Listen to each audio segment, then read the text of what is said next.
হযরতে ওমর তাড়াতাড়ি করে একদিন রাস্তা দিয়ে হেঁটে হেঁটে যাচ্ছেন, আর একটা মাতাল মদের বোতল বগলে করে টিপে নিয়ে যাচ্ছে।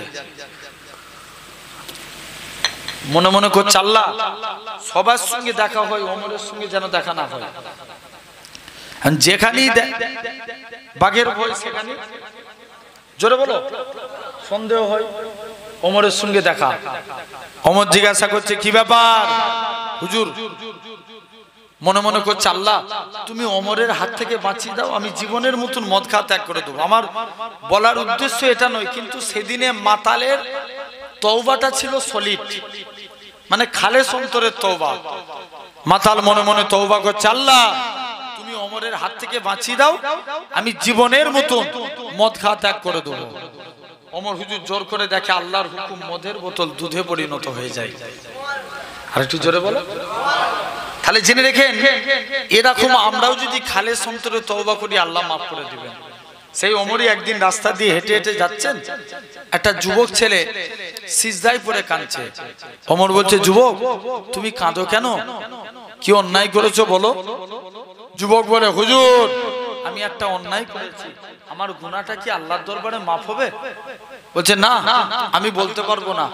ওমর রাগী বলছে আল্লাহ যদি ওমরকে বলে দিই, ওমর যদি তরবারি চালিয়ে দেয় আমার আর গুনাহ মাফ চাওয়া হবে না, তার থেকে ভালো ওমর তুমি আমাকে নবীর দরবারে নিয়ে চলো। মুসলমান ঘরের ছেলে মেয়েরা, আব্বা না তরুণেরা, হে নবী প্রেমিকের আগা, আল্লাহ নবী সাহাবী হযরতে ওমর ফারুক রাদিয়াল্লাহু তাআলা আনহু হুজুর আমার যুবকটাকে সাথে করে নিয়ে আল্লাহ নবীর দরবারে চলে গেলেন। আল্লাহ নবীর দরবারে গিয়ে সালাম দিতে লাগি, আসসালাতু ওয়াসসালামু আলাইকা ইয়া রাসূলুল্লাহ হাবিবাল্লাহ। আল্লাহ নবী সালামের উত্তর দিলেন, ওগো বাবা ওমর তুমি কি জন্য সালাম দাও? ইয়া রাসূলুল্লাহ হাবিবাল্লাহ হুজুর আমি যা অন্যায় করেছি, একটা যুবক ছেলে সে কি এমন অন্যায় করেছে তাই আপনার কাছে তাকে নিয়ে এসেছি। আল্লাহ নবী বলে বাবা ওমর যুবক ছেলেটাকে আমি নবী আমার কাছে পাঠিয়ে দাও। যুবক ছেলে কানা আল্লাহ নবীর কাছে চলে আসলেন। আল্লাহ নবী বলে ও বাবা যুবক বলো তো দেখি কি এমন অন্যায় করেছো? যুবকটা কাঁদে আর বলে ইয়া রাসূলুল্লাহ হাবিবাল্লাহ হুজুর আমি যা পাপ করেছি, হুজুর আমি যা অন্যায় করেছি, আমার গুনাহটা মনে হয় আল্লাহ পাকের জমিনের চাইতেও বড়। আল্লাহ নবী বলে তোমার গুনাহ কি আল্লাহ পাকের আসমানের চাইতেও বড়? যুবকটা কাঁদে আর বলে ইয়া রাসূলুল্লাহ হাবিবাল্লাহ হুজুর আমার অন্তর বলে, হুজুর আমার দিল বলে, হুজুর আমি যা গুনাহ করেছি আমার গুনাহটা মনে হয় এরকম ভাবে আসমানের চাইতেও বড়। আল্লাহ নবী বলে তোমার গুনাহ কি জান্নাত জাহান্নামের চাইতেও বড়? যুবকটা কাঁদে আর বলে ইয়া রাসূলুল্লাহ হাবিবাল্লাহ হুজুর আমি যা অন্যায় করেছি আমার গুনাহটা মনে হয় আসমান জমিন জান্নাত জাহান্নাম এই চারটে মিলালে যত বড় হয় আমার গুনাহটা তার থেকেও বড়। আল্লাহ নবী বলে বাবা যুবক বেরিয়ে যাও, বেরিয়ে যাও, তোমার গুনাহটা আল্লাহ পাকের দরবারে মাফ হবে কি আমি নবী তো এটা জানি না, তুমি এখান থেকে চলে যাও। ও যুবকেরা এরকম ভাবে যুবক ছেলে কারা এরকম ভাবে আল্লাহ নবীর কাছে কাঁদতে লাগে। আল্লাহ নবী বলে তুমি আল্লাহর কাছে তওবা করো। যুবক ছেলে কানা বলে ইয়া রাসূলুল্লাহ হাবিবাল্লাহ এরকম ভাবে গতকাল একটা কোরআনের হাফেজা মেয়ে ছেলে ইন্তেকাল হয়ে গিয়েছিল, যে মেয়েটাকে দেখার জন্য মদিনার শিল্পপতি ছেলেরা লাইন দিয়ে দাঁড়িয়ে থাকতো। ইয়া রাসূলুল্লাহ হাবিবাল্লাহ হুজুর আমি আস্তে আস্তে করে মেয়েটার কবরে চলে গেলাম, মাটিখানা সরিয়ে দিয়ে কাপড়টা খুলে যখন কবর থেকে বেরিয়ে যাব ইয়া রাসূলুল্লাহ হাবিবাল্লাহ হুজুর আমি ইবলিসের চক্রান্তে পড়ে গেলাম। ইবলিস আমায় ধোঁকা দিতে লাগে, ওরে বুকা যুবক, ওরে আহমক যুবক তোর মতো কি বুকা কেউ আছে যেই মেয়েটাকে দেখার জন্য মদিনার শিল্পপতি ছেলেরা লাইন দিয়ে দাঁড়িয়ে থাকতো, আজকে তুই সেই মেয়েটাকে একা ছেড়ে দিয়ে পালিয়ে যাস। ইয়া রাসূলুল্লাহ হাবিবাল্লাহ হুজুর আমি মেয়েটার সাথে জিনায় লিপ্ত হয়ে গেলাম। আল্লাহ নবী বলে বাবা যুবক বেরিয়ে যাও বেরিয়ে যাও, তোমার গুনাহটা আল্লাহ পাকের দরবারে মাফ হবে কি? আমি নবী তো এটা বলতে পারবো না, তুমি এখান থেকে চলে যাও। যুবক ছেলে কানা এরা খুব ভাবে 40 দিন সিজদায় পড়ে কাঁদতে লাগে। আমার আল্লাহ পাক জিবরাইল আমিনকে পাঠিয়ে দেয়, এ হযরতে জিবরাইল চলে যাও চলে যাও, আমার রাসূলুল্লাহকে জানিয়ে দাও ওই গুনাহগার যুবকের জীবনের গুনাহটাকে আমি আল্লাহ ক্ষমা করে দিয়েছি। তাহলে পাখা বন্ধ করে রাখে না আল্লাহ তাহলে মাফ করেন, জেনে রেখে দেন।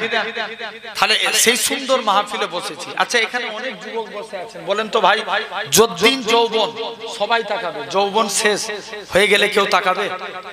কথা বলেন জোর করে বলো, কেউ তাকাবে না। যতদিন তোমার যৌবন সবাই তোমার দিকে তাকাবে, যৌবন শেষ তাকানো শেষ। পকেটে টাকা আছে 10টা 20টা বন্ধু ঘুরবে না ঘুরবে না? আরে কথা বলেন, ঘুরবে। পকেটে টাকা শেষ, বন্ধু আর কেউ থাকবে না। যারা সরকারি চাকরি করে কত বছর বয়সে রিটায়ার্ড হয়? 60 বছর বয়সে। আচ্ছা 60 বছর বয়সের পর মাস্টাররা কি লেখাপড়া করাতে পারে না পারে না? পারে। কিন্তু জেনে রেখে দেন 60 বছর হয়ে গেছে, সরকার বলছে তোমার এক্সপায়ার ডেট। আর আমার আল্লাহ বলছে দেখবেন দুনিয়ার মানুষ বুড়ো হলে দুনিয়ার মানুষ দূরে ছুঁড়ে ফেলে দেয়। বুড়োদের আর আগের মতন পার আছে? নাই। দুনিয়ার মানুষ দূরে ছুঁড়ে ফেলে দেয়। আমার আল্লাহ বলছে বান্দা তোদের যত বয়স বাড়ে তোরা আমি আল্লাহ আমার কাছে তত প্রিয় হয়ে যাস। জোরে বলো। তাহলে আমাদের বয়স বাড়লে দুনিয়ার মানুষ দূরে ফেলে দেয়, কিন্তু আল্লাহ কাছে টেনে নেয়। আসেন নাম্বার 1, 1 থেকে 15 বছর দেখবেন কেউ সাবালক হয় 12 বছর বয়সে, কেউ 15 বছর, কেউ তারও নিচে হয়ে যায়। নবী বলছেন কোন ব্যক্তি যদি সাবালক হওয়ার 1 মিনিট আগে মারা যায় আল্লাহ তাকে বিনা হিসাবে জান্নাত দিবে। জোরে বলা গেল না? কি হওয়ার? সাবালক হওয়ার 1 মিনিট আগে যদি কেউ মারা যায়। একটু সাউন্ড বাড়িয়ে রাখেন। 2 নাম্বার 15 থেকে 40 দেখবেন এই বয়সটা খুব ডিফিকাল্ট টাইম। যত রকমের সমস্যা মানুষের এই টাইমের মধ্যে আসে। হ্যাঁ না? কথা বলেন হয় না? দেখবেন আপনার ইনকামের চাহিদা এই 15 থেকে 40 বছর বয়সে মারামারি কাটাকাটি, লোকের মেরে লিয়া, মেয়ে জনিত কারণে ফেঁসে যাওয়া, যত রকমের প্রবলেম এই 15 থেকে 40 বছর বয়সে। নবী বলছেন দেখবেন আল্লাহ রাসূল বলছেন 3 শ্রেণীর ব্যক্তি জান্নাতি। কয় শ্রেণীর? কোন দিয়ে রাখেন একটু। 3 শ্রেণীর ব্যক্তি জান্নাতি। নাম্বার 1, 1 নাম্বার যারা ন্যায়পরায়ণ নেতা। সমাজে এখন ন্যায়পরায়ণ নেতা পাওয়া যায়? জোর করে বলো। কোনদিন পাওয়া যায় না। নবীর একজন সাহাবী ছিলেন যিনার নাম ছিল, নবীর একজন সাহাবী ছিলেন যিনার নাম ছিল হযরতে আবু সাঈদ। কি নাম বললাম? জোর করে বলেন। আবু সাঈদ আল্লাহ রাসূলের দরবারে গেলেন। এরকম তিনি ওমরে ফারুকের আন্ডারে কাজ করতেন। তার ব্যাপারে তার এলাকার মানুষেরা 3টে নালিশ করলেন। নাম্বার 1, আবু সাঈদ দেখেন নেতা হতে গেলে এরকম নেতা হওয়া লাগবে। আর আজ আমার সমাজে নেতা দেখেন 99% চোর।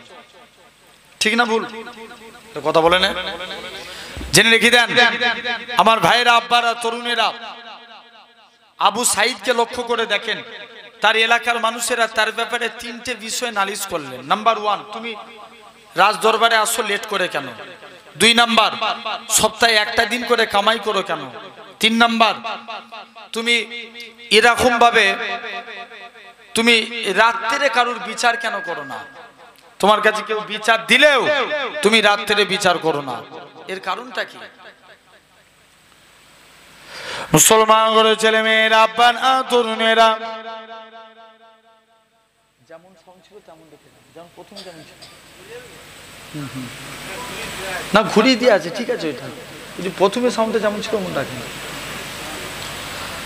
মুসলমান করে ছেলে মেয়েরা আব্বানা তরুণেরা হে নবী প্রেমিকের আগা আল্লাহ নবী সাহাবী হযরতে আবু সাঈদ বলে ভাই ওমর রে শুনে রেখে দেন এরকম ভাবে আমি এরকম ভাবে আমি ইচ্ছাকৃতভাবে কোনো অন্যায় করিনি তবে এক নাম্বার কারণ তুমি রাজদরবারে আসতে কেন লেট করো হযরতে আবু সাঈদ বলে ভাই ওমর রে আমার বাড়িতে আমার স্ত্রী একা মানুষ মাঝে মাঝে আমি আমার স্ত্রীর কাজে সাহায্য করি এই জন্য আমার আসতে লেট হয়ে যায় এই জন্য আমার আসতে দেরি হয়ে যায় দুই নাম্বার কারণ তুমি সপ্তাহে একটা দিন করে কেন কামাই করো হযরতে আবু সাঈদ বলে ভাই ওমর রে শুনে রেখে দেন হে রাসূলুল্লাহ সাহাবী হে হযরতে ওমর আমার পরনায় একটা মাত্র কাপড় আল্লাহ নবী বলে তোমরা জুম্মার দিনে পবিত্র কাপড় পরিধান করে মসজিদের দিকে যাও যাতে করে জুম্মার নামাজ পড়তে পারো কিন্তু আমার পরনায় একটা মাত্র কাপড় এই জন্য আমি সপ্তাহে একটা দিন কামাই করি যাতে করে আমার কাপড়টাকে ধৌত করতে পারি এই জন্য একটা দিন কামাই হয়ে যায় তিন নাম্বার কারণ তুমি এরকম ভাবে তুমি সন্ধ্যের পরে কারুর বিচার করো না কেন হযরতে আবু সাঈদ বলে ভাই এ রাসূলুল্লাহ সাহাবী হে হযরতে ওমর শুনে রেখে দেন আল্লাহ নবী জানিয়েছে তোমরা তাড়াতাড়ি করে ঈশার নামাজ পড়ে ঘুমিয়ে পড়ো গভীর রজনীতে উঠে তাহাজ্জুদের নামাজ পড়ো কেননা আমি রাসূলুল্লাহ এই আমল খানা করি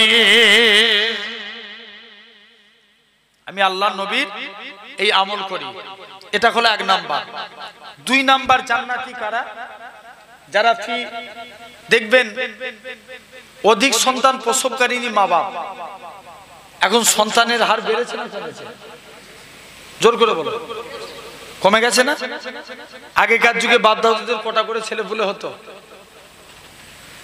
এই কথা বলে না আব্বাগুনু বলে 10টা 12টা হতো না জেনে রেখে দেন কিন্তু সেই তুলনামূলক তারপরের জেনারেশন দেখেন 6টা 7টা একটু ভাসি রাখেন 8টা তারপরে দেখেন 4টে 5টা তারপরে এখন এসে দাঁড়িয়েছে দেখেন 2টো 3টে এখন নাও 1টা 2টো না তাহলে যত দিন যাচ্ছে দেখেন সন্তানের হার কমে যাচ্ছে আর নবী বলছে যে আমার উম্মতের সংখ্যা যত বাড়াবে কিয়ামতের দিন আমি নবী তার জন্য আল্লাহর কাছে গর্ব প্রকাশ করব কারণ সমস্ত নবীর থেকে আমি নবী আমার উম্মতের সংখ্যা বেশি জোরে বলো আর একটু জোরে বলা গেল না এটা হলো 2 নাম্বার 3 নাম্বার কারণ নবী বলছেন তৃতীয় নাম্বার ফি সাবিলিল্লাহ যারা আল্লাহর রাস্তায় জিহাদ করে শহীদ হয় কার রাস্তায়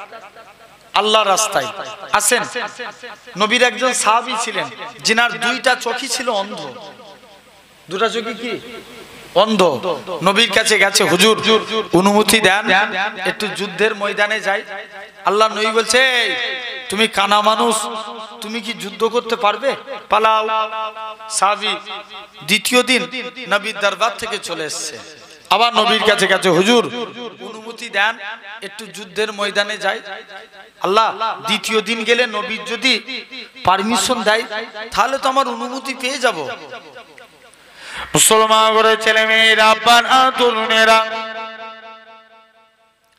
হে নবী প্রেমিকের আগা আল্লাহ নবী সাহাবী এরকম ভাবে হযরতে আব্দুল্লাহ ইবনে উম্মে মাকতুম রাদিয়াল্লাহু তাআলা আনহু হুজুর আমার নবীর দরবারে যায় ইয়া রাসূলুল্লাহ হাবিবাল্লাহ ইয়া রাসূলুল্লাহ হাবিবাল্লাহ হুজুর আপনি আমায় অনুমতি দেন আমি একটু যুদ্ধের ময়দানে যাই আল্লাহ নবী বলে বাবা তুমি কানা মানুষ তোমাকে যুদ্ধ করা লাগবে না বাড়ি চলে যাও হযরতে আব্দুল্লাহ ইবনে উম্মে মাকতুম নিজের বাড়ি চলে গেলেন এরকম ভাবে পরের দিন হয়ে যায় অনেক দিন কেটে গেল আল্লাহ নবী আমার ইন্তেকাল হয়ে গেলেন আল্লাহ নবী ইন্তেকালের পর আবু বকর খলিফা হয়ে গেলেন আবু বকরকে ডাকে ভাই আবু বকর আপনি আমায় অনুমতি দেন আমি একটু যুদ্ধের ময়দানে যাই ও যুবকেরা আল্লাহ নবী সাহাবী হযরতে আবু বকর অনুমতি দিলেন না, আবু বকর পারমিশন দিলেন না। আবু বকরের কাছে অনুমতি না পেয়ে আবার বাড়ি চলে গেলেন। আবু বকর ইন্তেকাল হলেন। হযরতে ওমরে ফারুক খলিফা হলেন। ওমরে ফারুকের দরবারে যায়, ভাই ওমর রে, তুমি আমায় অনুমতি দাও, আমি একটু যুদ্ধের ময়দানে যাই। আল্লাহ নবী সাহাবী হযরতে ওমরে ফারুক রাদিয়াল্লাহু তাআলা আনহু হুজুর আমার আস্তে আস্তে করে বলতে লাগে, এ রাসূলুল্লাহ সাহাবী, এ হযরতে আল্লাহ নবী সাহাবী, এ হযরতে আব্দুল্লাহ ইবনে উম্মে মাকতুম, তুমি তো যুদ্ধ করবে কেমন করে? তুমি তো কানা মানুষ, কেমন করে যুদ্ধ করবে? হযরতে আব্দুল্লাহ ইবনে উম্মে মাকতুম বলে, ভাই ওমর রে, শুনে রেখে দাও, আমি ইসলামের পতাকা টাঙিয়ে দাঁড়িয়ে থাকবো, ইসলামের পতাকা উড়িয়ে থাকবো। মক্কার কাফেররা আমাকে লক্ষ্য করে তীর ছুঁড়ে ছুঁড়ে মারবে, আমার গোটা শরীর দিয়ে রক্ত প্রবাহিত হয়ে যাবে। এরকম ভাবে গোটা শরীর দিয়ে রক্ত প্রবাহিত হয়ে যাবে। কাল কিয়ামতের ময়দানে আমি কবরে চলে যাব। যেদিন আমার আল্লাহ জিজ্ঞাসা করবে, এ আব্দুল্লাহ ইবনে উম্মে মাকতুম, দুনিয়ায় পাঠিয়েছিলাম কি করেছিলিস? আমি আব্দুল্লাহ ইবনে উম্মে মাকতুম আমার আল্লাহকে রক্তমাখা চেহারাখানা দেখাবো, আজকের দিনেতে রক্তমাখা শরীরখানা দেখাবো। আল্লাহ পাক তোমার দিনকে জিন্দা করার জন্য নিজের জীবনকে কুরবান করে দিয়েছি। আর একটু জোরে হবে না? যাও তাহলে আসেন। আমি বয়স কত বলেছিলাম? 15 থেকে, তাহলে তুমি 25 থেকে বললে কেন? 15 থেকে 40। এই টাইমটাই যারা আল্লাহ আল্লাহ করে কাটাবে, আল্লাহ তাদের জীবনে 3টে রোগ দিবে না। 1 নাম্বার কুষ্ঠ রোগ, 2 নাম্বার পাগলামি রোগ, 3 নাম্বার সেদ রোগ। আল্লাহ 3টে রোগ দিবেন না। আসেন 40 থেকে 50। কত বললাম? জোরে বলো। এই আওয়াজ নেই কেন? জোরে বলো না। কত? 40 থেকে 50। এই টাইমটা যারা আল্লাহ আল্লাহ করে কাটাবে, জেনে রেখে দেন, আল্লাহ বলছে যাও, কিয়ামতের দিন আমি আল্লাহ তাদের হিসাবটাকে সহজ করে দেবো। জোরে বলবে না? আর একটু চিল্লে বলো। এটা হলো 3 নাম্বার। 4র্থ নাম্বার 50 থেকে 60। নবী বলছে এই টাইমটা যারা আল্লাহ আল্লাহ করে কাটাবে, আল্লাহ তাদের জীবনে, আল্লাহ এই টাইমটাতে 50 থেকে 60 বছর বয়সে বান্দা আল্লাহর বন্ধু হতে থাকে। জোরে বলবে না? কার বন্ধু হয়? আল্লাহর। 60 থেকে 70 আল্লাহ বলবে, বান্দা এবার একটু দিদার দে। কে বলবে? আল্লাহ বলবে, দিদারের আশা করবে। যারা 70 থেকে 80, যারা 80তে পড়ে যাবে, আল্লাহ বলবে, বান্দা তুই 80 বছর আল্লাহ আল্লাহ করে কাটিয়েছিস, আয় আমি আল্লাহ তোর নামে আর গুনাহ লিখব না। জোরে বলবে না? এরপরে আসেন 80 থেকে 90। কত বললাম? 80 থেকে 90। এই টাইমটা যারা আল্লাহ আল্লাহ করে কাটাবে, আল্লাহ বলবে, যা আমি আল্লাহ তোদের আগু পিছু সমস্ত গুনাহকে মাফ করে দিলাম। আর একটু জোরে বলো। তাহলে আসেন এই ডিফিকাল্ট টাইম, ভাইরা এই জায়গায় বসেছেন, ওয়াজ শোনার জিনিস না বুঝার জিনিস? বুঝার জিনিস। বুঝলে আবু বকর, না বুঝলে আবু জেহেল। আমরা কার দলে থাকবো? আবু বকরের দলে কারা? একবার হাত তুলে দেখাও তো দেখি। তাকবীর মারো, নারে তাকবীর। আর একটু জোরে দেন, নারে তাকবীর। আলহামদুলিল্লাহ। তাহলে মেন জিনিস বুঝতে হবে। আসেন, আমাদের কাছে ঈমান আগে না মুসলমান আগে? ঠিক করে বলেন।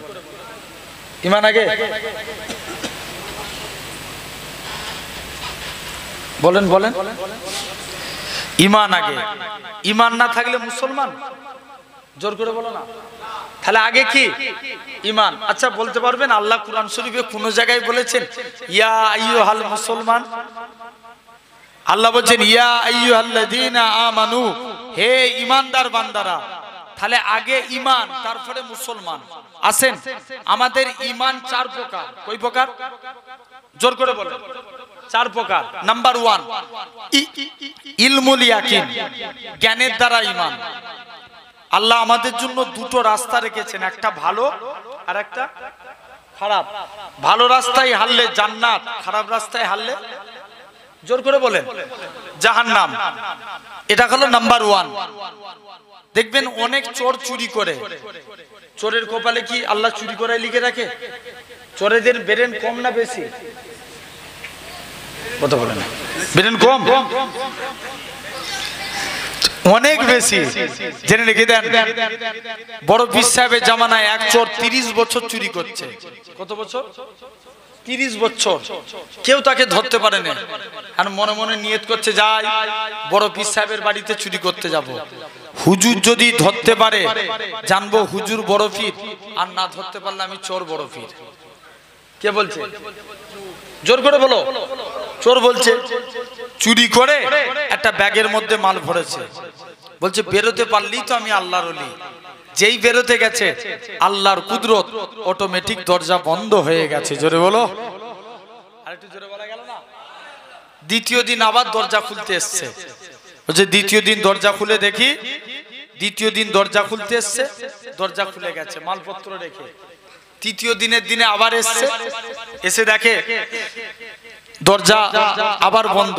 খালি হাতে এসছে, দরজা খুলছে, দরজা খুলে নে। ভর্তি হাতেও দরজা খুলে নে। চোর বলছে এবার পড়েছি, ধরা যায়। বড় পীর সাহেবের কদমে পড়ে গেছে, হুজুর বিয়াদবি মাফ করেন, আমি চোর সাক্ষ্য দিচ্ছি আপনি হচ্ছেন বড় পীর। একটু জোরে বলা গেল না? তাহলে দেখেন, নাম্বার 1 ইলমুল ইয়াকিন, জ্ঞানের দ্বারা ঈমান। কিসের দ্বারা? জ্ঞানের দ্বারা। আমরা জ্ঞান দিয়ে সিলেক্টেড করব ভালো পথে হাঁটবো না খারাপ পথে হাঁটবো, এটার নাম ইলমুল ইয়াকিন। 2 নাম্বার আইনুল ইয়াকিন, চক্ষুর দ্বারা ঈমান। কিসের দ্বারা? চোখের দ্বারা। 1 নাম্বার দেখবেন এখন অনেকে দীঘায় যায় না, 70% মুসলমান দীঘায় যায় এখন। দেখবেন দীঘাতে এখন একটা বিরাট বড় মন্দির হলো, তীর্থস্থান। কিন্তু বলেন লাকুম দিনুকুম ওয়ালিয়া দিন, তাদের কাছে তাদের ধর্ম, আমাদের কাছে আমাদের ধর্ম। মন্দির বানিয়েছে এতে দুঃখ নাই, কিন্তু বলেন দীঘার জমিনে 1600 কোটি টাকা খরচা করে মন্দির হলো, 50 লাখ টাকা খরচা করে একটা মসজিদ বানানোর দরকার আছে না নাই? জোর করে বলেন। যদি আমরা এই আওয়াজ তুলতে পারি, আগামী দিনে তুমি দীঘার সমুদ্রে গোসল করবে, মসজিদে আল্লাহ নামের আওয়াজ শুনতে পাবে। জোরে বলো, এটা পারি না? জেনে রেখে দেন। তো দেখবেন দীঘার সমুদ্রের পানি ঢেউ খেলায় না? কি খেলে? জোর করে বলে। ঢেউ খেলে। সমুদ্রের পানি ঢেউ খেলে। দেখবেন কলকাতায় একটা পার্ক আছে, নিকো পার্ক। কি পার্ক বললাম? নিকো পার্ক, সায়েন্স সিটিতে। এই নিকো পার্কের ভিতরে একটা ওয়াটার পার্ক আছে। এই ওয়াটার পার্কের পানি মাঝে মাঝে ফলস মারে। কি মারে? ফলস, ঢেউ খেলানো। দেখবেন ওয়াটার পার্কের পানি ঢেউ খেলায়, মাঝে মাঝে ফলস মারে। কিন্তু এই ওয়াটার পার্কের পানি মাঝে মাঝে ঢেউ খেলানো, ফলস মারে, কিন্তু বলেন 1 সেকেন্ডের জন্য সমুদ্রের পানি ঢেউ খেলানো বন্ধ হয়েছে? আরে কথা বলেন। দিবা রাত্রি 1 সেকেন্ডের জন্য বন্ধ হয়? এটা চোখ দিয়ে দেখে ঈমান আনা। শুধু তাই নয়, একটা মানুষ এভরিডে 16 কিলো করে অক্সিজেন নেয়। কত কিলো বললাম? জোর করে বলেন। 16 কিলো। আপনাকে যদি 1 ঘন্টা আইসিইউতে রাখে, 1000 টাকা, হাজার টাকা বিল করে। আইসিইউ মিনিংস মানে দেন এন্ড দেয়ার ট্রিটমেন্ট, যেখানে হয় তাড়াতাড়ি ডাক্তার সরবরাহ করে আপনার অক্সিজেন, সিলাইন, যাবতীয় ওষুধ, দেখবেন হাজার টাকা বিল করে। কিন্তু বলেন আপনি যে এভরিডে 16 কিলো করে অক্সিজেন নেন, এর জন্য কি জিবরাইল কারুর ঘরে এসে টাকা দা করেছে যে তুমি আল্লাহর এত কিলো অক্সিজেন নিয়েছো? এটা কথা বলো না ভাই, কোনদিন চায় না। জানবেন এটাও আমরা চোখ দিয়ে দেখি। শুধু তাই নয়, দেখবেন এখন বর্ষাকাল, যেদিন সেদিন পানি নেমে যাচ্ছে, দেখবেন সব রাস্তা কাদা কাদা হয়ে যায় পানি হলে। আবার আল্লাহ সূর্যের তাপ দিলে আমরা যে সূর্যের তাপকে কাজে লাগিয়ে আপনার এই আমদান এলাকায় ধান চাষ হইতো? আরে হ্যাঁ না বলবে তো? এই সূর্যের তাপকে কাজে লাগিয়ে আমরা ধানকে রেডি করি, হ্যাঁ না? আমরা আমাদের জামা কাপড়কে শুকনো করি, এগুলো চোখ দিয়ে দেখি। এটার নাম আইনুল ইয়াকিন। হাওড়া ব্রিজ ঝুলানো সেতু না? কথা বলে না। হাওড়া ব্রিজ কি সেতু? ঝুলানো সেতু। হাওড়া ব্রিজের দুধারে দুটো পিলার আছে না নাই? আছে। হাওড়া ব্রিজ ঝুলানো সেতু, হাওড়া ব্রিজের দুধারে দুটো পিলার আছে, কিন্তু আমার আল্লাহ এই আসমানকে বিনা খুঁটির দ্বারাই দাঁড় কাটিয়ে রেখেছে। জোরে বলে, আর একটু জোর করে বলো। এটা চোখ দিয়ে দেখে ঈমান আনা, এটার নাম আইনুল ইয়াকিন। 3 নাম্বার গায়বুল ইয়াকিন। আমরা যে আল্লাহ মানি দেখে না দেখে? জোর করে বলো না, না দেখে। এটার নাম গায়বুল ইয়াকিন। 4র্থ নাম্বার বাসুল ইয়াকিন। ঠেলাই পড়লে আল্লাহকে ডাকা। কিসে বললে? কথা বলে না। ঠেলাই পড়লে। কদিন আগে একটা বাইরের দেশে প্লেন ক্র্যাশ হলো। প্লেনটা যখন আসমান থেকে জমিনায় পড়ছে, সব জোরে জোরে কলমা পড়ছে। যেই অথচ দেখেন, খবর নিয়ে দেখেন, এরা যখন প্লেনের উপরে উঠেছিল, যখন প্লেনে উঠছিল, তখন একবারও আল্লাহকে ডাকেনি, আর মরণের টাইমে আল্লাহকে ডাকছে। জানবেন এটার নাম বাসুল ইয়াকিন। ঠেলাই পড়লে আল্লাহকে ডাকা। আসেন সোনার ভাইরা, তাহলে আগে ঈমান, তারপরে মুসলমান। আগে কি? ঈমান। ঈমান হলো আমাদের রাসূল। জোরে বলবে না ভাই? আমরা কারা কারা নবীকে ভালোবাসতে চাই একবার হাত তুলে দেখান তো দেখি। জোর করে তাকবীর দেন দেখি। নারে তাকবীর। এই সাজ্জামা হাত তুলে রাখো। নারে তাকবীর। আরো জোরে দেন না, নারে তাকবীর, নারে তাকবীর। আসেন। আচ্ছা, এই হাত তুললে কি নবীর ভালোবাসা হয়ে যায়? কথা বলেন। আমরা হাত তুলে দেখিয়ে দিলাম, নবীর ভালোবাসা হবে? হবে না। নবীর ভালোবাসা আনতে গেলে কি করা লাগবে? নবী বলছেন মান হাব্বা সুন্নতি, যে আমার সুন্নাতকে ভালোবাসলো, ফাকাদ আহাব্বানি, সে আমি নবী আমায় ভালোবাসলো। ওমান আহাব্বানি, যে আমাকে ভালোবাসলো, কানা মাই ফিল জান্নাত, আমি রাসূল কথা দিলাম, তাকে জান্নাতে না নিয়ে যে আমি নবী আল্লাহর দয়ার জান্নাতে যাব না। জোরে বলো। আসেন 1 নাম্বার, আমরা যদি দিনে একটা করে সুন্নত মানি, বছরে কটা মানা হবে? জোর করে বলো না। 365টা দিন ছেড়ে দেন। মাসে একটা করে মানবেন, বছরে 12টা। মাসে একটা করে মানেন। নাম্বার 1। 1 নাম্বার, আমরা যখন জামা পরবো আগে ডান হাত দেবো। কোন হাত? জোর করে বলেন। ডান হাত। পায়জামা পরবেন আগে ডান পা। গেঞ্জি পরবেন ডান হাত। কাউকে কিছু দিবেন ডান হাত। কারু কাইদে কিছু নিবেন ডান হাত। এই ডান ডান ডান। কিয়ামতের দিন আল্লাহ বলবে, এই তোরা যারা ডানপন্থী আছিস এগিয়ে বান্দা জিজ্ঞেস করবে কেন আল্লাহ? আল্লাহ বলবে, যা আমার মুস্তাফা রাইট সাইডকে ভালোবেসেছে, তোরা আমার নবীর সুন্নত মেনেছিস, আমি আল্লাহ তোদের জান্নাত দিয়ে দিলাম। আর একটু জোরে বলা গেল না? তাহলে কোন দিকটা মানার জন্য? ডান সাইড। 2 নাম্বার, যখন ভাত খাবেন মাকে যে বলবেন, মা আমাকে দস্তরখান বিছিয়ে দাও। জানবেন দস্তরখান বিছিয়ে ভাত খাওয়া নবীর সুন্নাত। আল্লাহ নবী একদিন কিছু খেয়ে আনাসের দস্তরখানে হাত মুছেছেন। কার দস্তরখানে? হযরতে আনাস। আনাস বলে, আমি দস্তরখান কোনদিন পানি দিয়ে ধুতাম না, যখনই ময়লা হতো আগুনে ফেলে দিতাম। কাপড় আগুনে ফেললে কি হবে? পুড়ে যাবে। আনাস বলে, যেই আমি আগুন থেকে কাপড় তুলে নিতাম দস্তরখান পরিষ্কার। সাহাবারা বলে, আনাস তুমি এই জাদু শিখলে কোথায়? আনাস বলে, এটা জাদু না, এটা নবীর হাতে ছোঁয়া। জোরে বলবে না?